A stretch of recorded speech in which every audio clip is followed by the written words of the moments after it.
CBSE world में आपका स्वागत है। तो हम पढ़ रहे थे पॉलिटिकल साइंस क्लास 9 का पहला चैप्टर। तो ये हमारी सेकंड क्लास है। इसमें हम देखेंगे features of democracy. We have started with a simple definition that democracy is a form of government in which the rulers are elected by people. तो हमने अपनी बात शुरू की थी, एक सिंपल सी डेफिनेशन बनाई थी। वो क्या थी कि डेमोक्रेसी एक ऐसी तरीके की सरकार है जहां पर जो रूलर होता है, जो राज करेगा, जो राजा होगा, उसको जनता चुनेगी। This raises many question. तो अब यहां से बहुत सारे सवाल उठते हैं। आपको याद होगा पिछले लेक्चर में हमने ये बात भी पढ़ी थी कि हमें इस डिफिनीशन के एक एक वर्ड को निकाल के उसका मतलब समझना पड़ेगा, ताकि हम फर्क कर सकें असली वाली डेमोक्रेसी में और नकली वाली, यानी जो दिखलावा कर रहे हैं डेमोक्रेसी का, उनमें डिफरेंस हम पता कर सकें। तो चलिए उन सवालों को देख लेते हैं।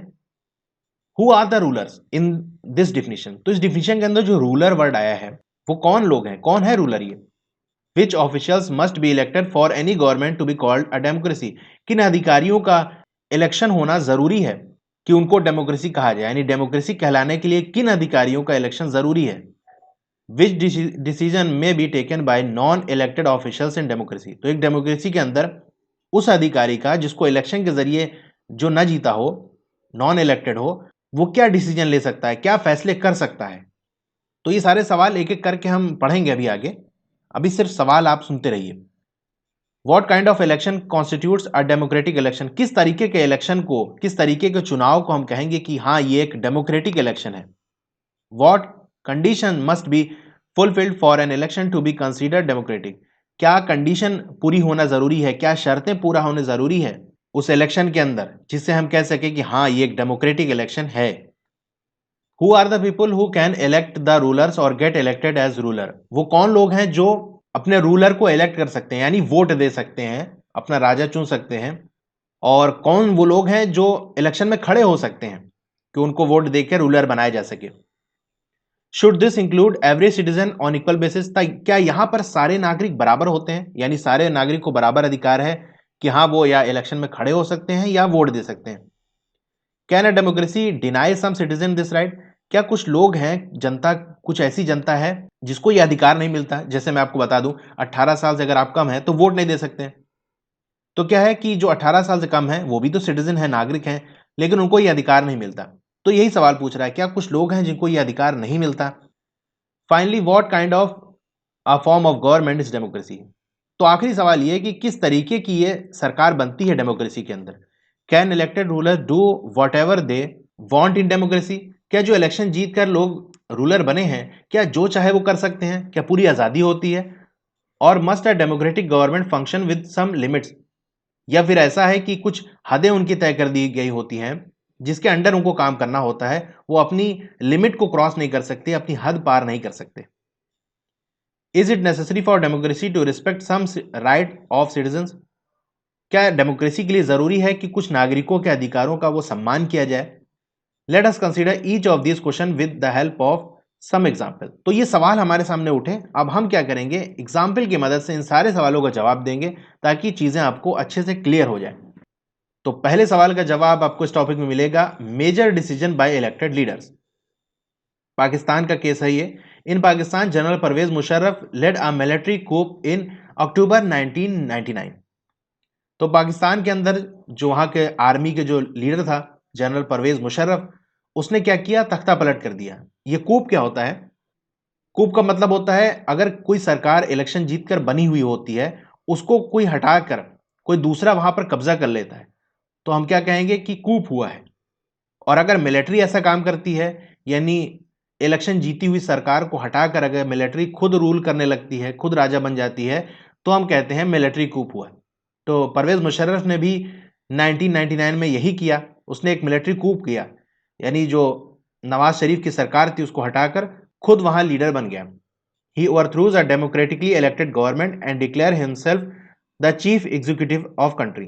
तो उसने जो डेमोक्रेसी के जरिए, चुनाव के जरिए जो सरकार बनी थी उसको हटाकर वो खुद वहां पर कब्जा कर लिया उसने, और अपने आप को कहा कि मैं चीफ एग्जीक्यूटिव हूं देश का।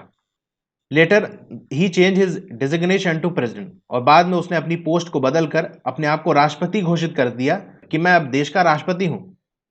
In 2002 held a referendum in the country that granted him a 5 year extension. तो 2002 के अंदर उसने एक रेफरेंडम कराया। रेफरेंडम क्या होता है? किसी मामले में अगर आम जनता से जो वोट देती है उससे अगर पूछा जाए कि भाई मैं ये काम करना चाहता हूं, करूं या ना करूं, तो उसमें हाँ या ना में अगर जवाब देना होता है तो उसको रेफरेंडम कहते हैं। अब जनता से जो पूछा जाएगा, तो ऐसा तो नहीं कि एक एक आदमी से जाकर पूछो कि भाई ये काम मैं करना चाहता हूं, करूं या ना करूं। तो उसमें सिंपल वोटिंग कराई जाती है, जैसे इलेक्शन के लिए वोट होता है। उसमें आपको बताना पड़ता है कि हाँ आप इस फैसले का सपोर्ट करते हैं या अगेंस्ट हैं। तो मुशर्रफ ने भी यही किया और वहां पर वो इलेक्शन जीत गया। यानी वो चाह रहा था कि 5 साल और हमको रूलर बने रहना चाहिए।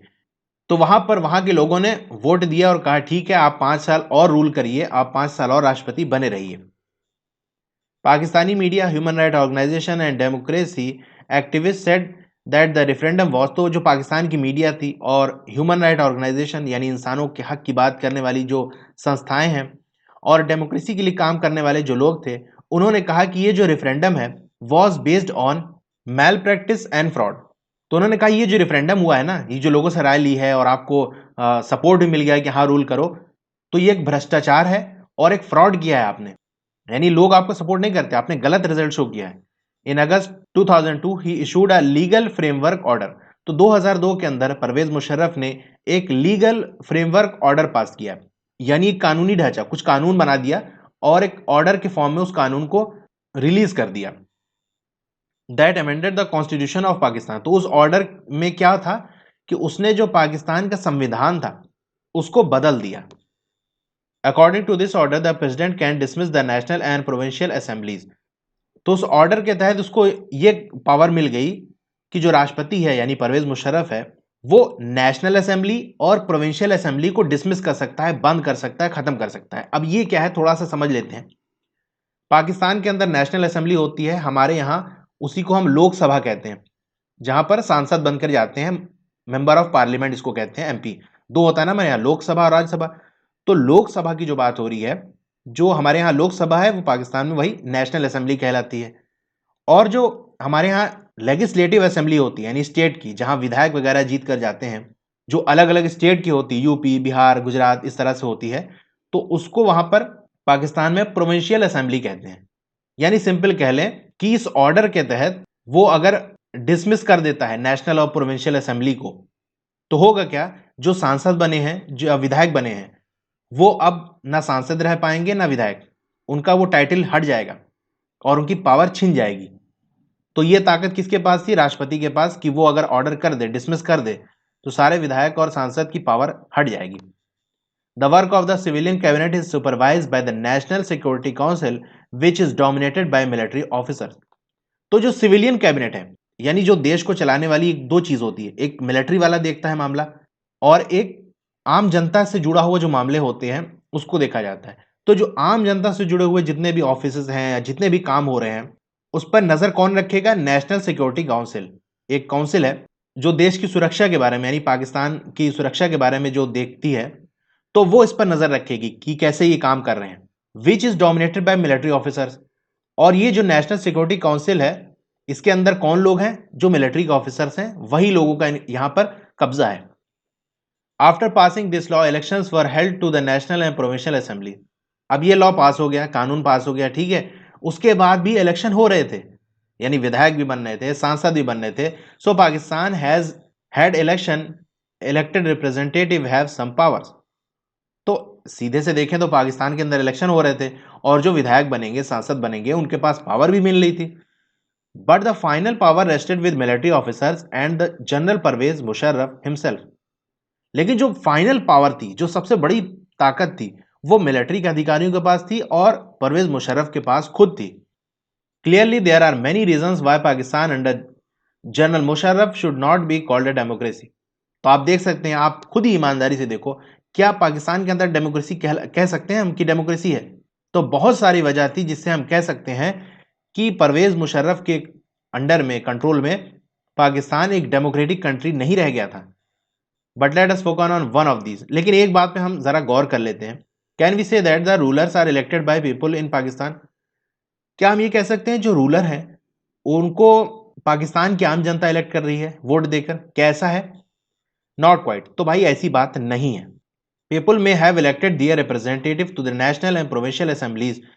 लोग वोट दे रहे थे विधायक बनाने के लिए, सांसद के लिए, कि वोट देंगे तो जिसको वोट ज्यादा मिलेगा वो विधायक बनेगा या सांसद बनेगा।